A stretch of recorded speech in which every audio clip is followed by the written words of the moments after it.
Según Paul Watzlawick, un especialista en temas de comunicación humana, es imposible no comunicarse. En ese sentido, estaremos comunicándonos permanentemente, desde aquellas situaciones más activas, intencionales, notorias, hasta aquellas más pasivas e imperceptibles, como por ejemplo el simple hecho de estar parados.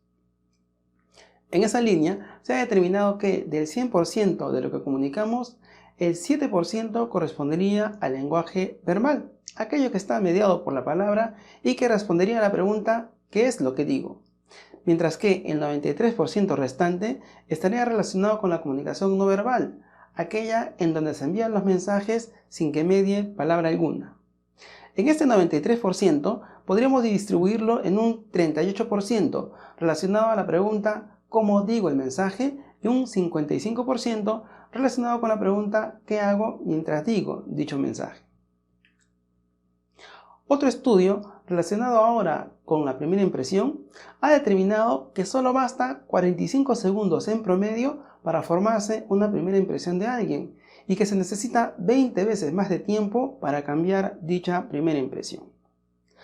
Por otro lado, especialistas en neurociencias han determinado que son las neuronas espejo las responsables de activar el cerebro a nivel del sistema nervioso central y generar que imitamos ciertas conductas por el simple hecho de haberlas visto antes ser replicadas por otra persona. Estas, entre otras evidencias, ponen de realce la importancia y la influencia de la comunicación en las relaciones humanas. Hola, ¿qué tal? Te saluda Vicente Mendoza, especialista en enseñanza, aprendizaje y desarrollo personal. En los próximos minutos hablaremos de las habilidades comunicativas y te dejaré 5 consejos prácticos para su desarrollo. Quédate conmigo.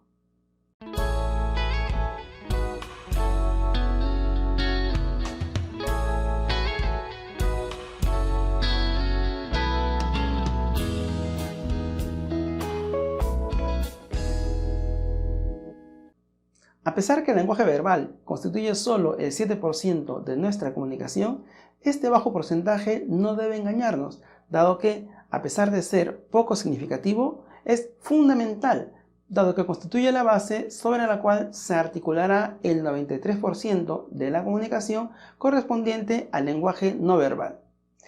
Es por eso que mi primer consejo que quiero dejarte para desarrollar tus habilidades comunicativas es: prepárate en lo que vas a comunicar. Busca una buena base verbal para iniciar tu comunicación.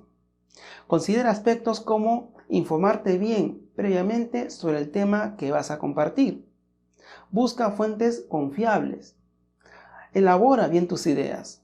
Piensa bien lo que vas a decir y busca argumentos sólidos para sustentar tu punto de vista. Si ya tienes preparado lo que vas a comunicar a través de tu mensaje verbal, lo que sigue ahora es buscar adecuados recursos no verbales para optimizar el impacto de tu mensaje en tus oyentes. En ese sentido, después de pensar en qué voy a decir, lo que sigue ahora es que pienses en cómo decirlo, para lo cual te dejo mi segundo consejo para optimizar tus habilidades comunicativas. Cuida cómo dices tus mensajes. Para ello, debemos apelar a los principios de la paralingüística, la cual está estrechamente vinculado con las 4 cualidades de la voz: la intensidad, el tono, el timbre y la velocidad. En cuanto a la intensidad, o también llamado volumen de la voz, debes procurar que cuando te comuniques, esta no sea demasiado baja que impida que te escuchen, y tampoco sea demasiado alta que distorsione tu mensaje porque estás gritando. En ese continuo, lo que te recomiendo es utilizar una intensidad de voz media tendiente a alta. Es una buena opción. Con respecto al tono, el tono puede ser grave o agudo, y según estudios es recomendable utilizar un tono grave de voz, dado que denota mayor seguridad y confianza en el que se comunica. Sin embargo, evita utilizar ese tono grave de manera plana y constante durante todo tu discurso, dado que generaría cansancio, apatía y aburrimiento en tus oyentes. Trata de darle variaciones a tu voz, como si le quisieras dibujar curvas dentro de cada frase. en donde empieces cada frase en un tono grave más bajo, la desarrolles a un tono menos grave en el centro de la frase y tiendas a cerrar la misma en un tono grave similar a como iniciaste. De esta manera le das cadencia a tu voz y tu comunicación será mucho más agradable. Con respecto al timbre, este está relacionado con el uso del aparato fonoarticulatorio, o también llamada caja de resonancia de la voz, y sus componentes: la boca, los dientes, la nariz, el paladar y la lengua. Procura utilizar un timbre abierto, en donde articules bien las palabras y permita ser entendido de la mejor manera. Sin embargo, evita exagerar mucho en la articulación de tal forma que gesticules en exceso al hablar. Con respecto a la velocidad, trata que ésta no sea demasiado lenta, que no tenga un matiz de letargo y genere aburrimiento en tus oyentes, pero tampoco que sea demasiado rápida que impida entenderte por lo rápido que estás pronunciando las palabras. Considerando entonces las 4 cualidades de la voz, una combinación efectiva de su uso sería una intensidad media tendiente a alta, un tono grave con entonación, un timbre abierto y una velocidad media tendiente a alta. Si ya tienes preparado qué vas a comunicar y cómo hacerlo, el tercer aspecto que debes prestar atención es a qué haces mientras te comunicas. Este está relacionado con la comunicación kinestésica, aquel tipo de comunicación no verbal relacionado con los diversos movimientos, voluntarios o involuntarios, que emitimos cuando nos comunicamos. Esta comunicación kinestésica puede ser de 4 tipos: la postura, los ademanes, el saludo y el vestir. Con respecto a la postura, si estás parado, lo que te recomiendo es que mantengas la espalda recta, mentón paralelo al piso, los hombros levemente tirados hacia atrás con respecto al pecho, evitando posturas cerradas como manos hacia atrás, manos hacia el frente, cruzada de brazos hacia arriba o hacia el bajo vientre. Si estás sentado, puedes hacerlo ya sea al filo del asiento en actitud de atención o hacia el fondo en actitud de escucha o de espera. Puedes hacerlo siempre con la espalda recta, cruzando las piernas en la parte inferior y posterior del muslo sobre la rodilla de la pierna opuesta. Si eres varón, evita a toda costa cruzarte de piernas tocando la parte lateral e inferior del tobillo sobre la rodilla de la pierna opuesta, permitiendo ver la suela de tus zapatos, o sentarte con las piernas abiertas, dejando ver la entrepierna a tu interlocutor. En ambos casos, estas 2 posturas dejan mensajes desagradables y de poco estilo. Si eres dama, otra opción de sentarte, además de cruzar la parte inferior del muslo sobre la rodilla, es cruzar los tobillos por su parte inferior, para lo cual podrías optar de girar levemente y colocar las piernas en diagonal para una posición un tanto más cómoda. Con respecto a los ademanes, como otra forma de expresión kinestésica, estas son acciones o movimientos que realizamos con las manos que acompañan, refuerzan o sustituyen la palabra. Debes procurar que tus ademanes sean coherentes con tu mensaje verbal, evitando de que haya contradicción entre ambos. Estas contradicciones se podrían dar en magnitud y cantidad. Con respecto a la magnitud, evita que tus ademanes no sean demasiado exagerados cuando lo que dices es poco relevante, o que por el contrario sean ademanes que no sean tan visibles cuando lo que estés diciendo es algo muy importante que debe ser destacado durante tu discurso. Con respecto a la cantidad, tus ademanes deben ser los justos y pertinentes, evitando que sean muy pocos para desaprovechar esa herramienta de enriquecimiento no verbal, pero tampoco exagerar en su uso, de tal manera que su excesivo movimiento genere distracciones que se deberán centrar en ti y en tu mensaje. En cuanto al saludo, como una forma más de comunicación kinestésica, es aquel tipo de comunicación no verbal que establecemos al iniciar o al culminar una interacción social.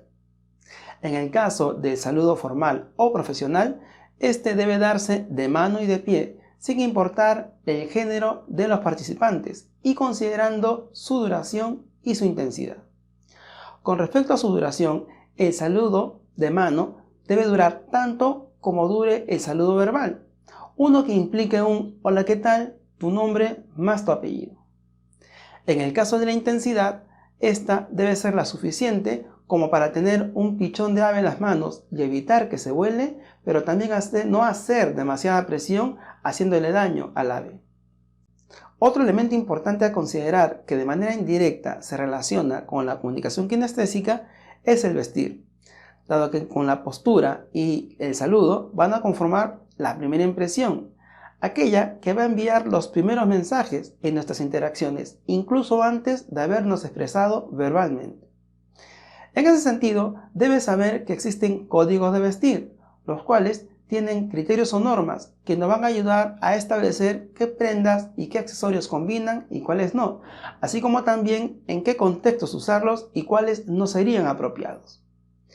Existen códigos con muy pocas normas, como por ejemplo el código informal, pasando por el código deportivo, el código casual, el código formal y el elegante, el cual presenta estrictas normas con respecto a qué prendas, qué calidad, qué color, incluso qué costo debe llevar. Nuestras relaciones interpersonales están delimitadas en un determinado espacio. El manejo de dicho espacio tiene íntima relación con los principios de la proxémica, ese tipo de comunicación no verbal vinculado con el uso de la distancia y los espacios. En ese sentido, debes conocer que hay 4 tipos de distancia que debes tomar en cuenta en tu relación con los demás. El primer tipo es la distancia pública, aquella comprendida de 3,50 m a más. El segundo es la distancia social o interactiva, aquella que está entre los 3,50 m a 1,20 m. Este tipo de distancia en la que nos desenvolvemos en grupo, cuando estamos en un paradero, en una fiesta o en situaciones académicas como un congreso o una consulta. El tercer tipo de distancia es la distancia personal y es tal vez la más importante que debes tomar en cuenta.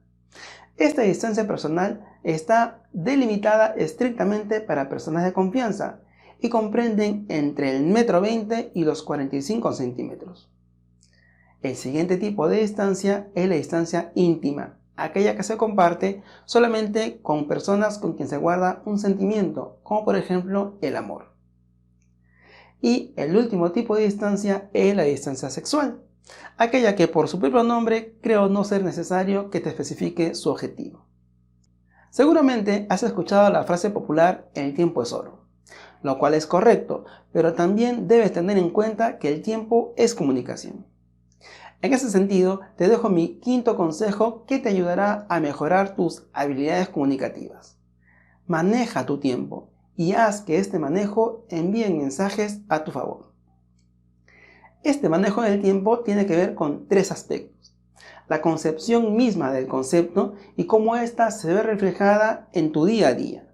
Por ejemplo, en cómo organizas tus actividades en situaciones como puntualidad versus impuntualidad, cumplimiento versus incumplimiento, entregar a tiempo a entrega retrasada, etc. El segundo aspecto, que tiene que ver con el manejo del tiempo, es aquel en donde se observa cómo priorizas actividades productivas versus actividades improductivas. Por ejemplo, preferir quedarte en una fiesta con los amigos antes que cumplir tus obligaciones laborales o académicas.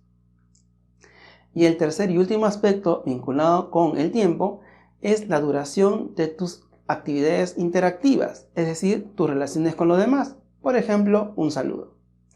No es igual el mensaje que dejas si estrechas la mano a alguien por milésima de segundos y sueltas intempestivamente a quien saludas, a que lo saludes en un tiempo extremo y extenso que genere incomodidad porque lo mantienes en ese sacudón de mano, a que le extiendas el apretón y que dure el tiempo que dura un "hola, ¿qué tal? Mi nombre es fulano de tal".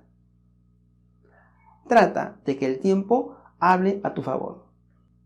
Estos son los 5 consejos principales para mejorar tus habilidades comunicativas y espero que te sean de mucha utilidad. Sí es cierto que la comunicación es su arte, conviértete en artista y haz de tus relaciones con los demás tu principal obra de arte.